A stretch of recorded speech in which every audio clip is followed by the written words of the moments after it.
Здравствуйте, люди!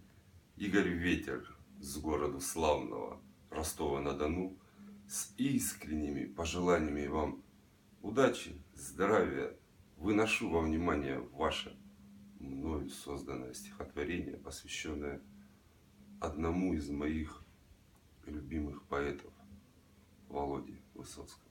Так и называется: о Высоцком.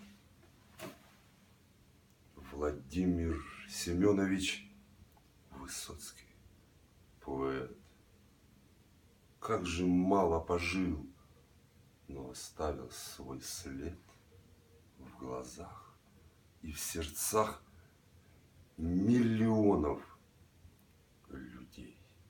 Кого так любили, немногих, поверь. Из сердца он мысли в стихи воплощал, и многое четко тогда подмечал, и был неугоден, хоть в тайне любим. Из народа он вышел и останется с ним.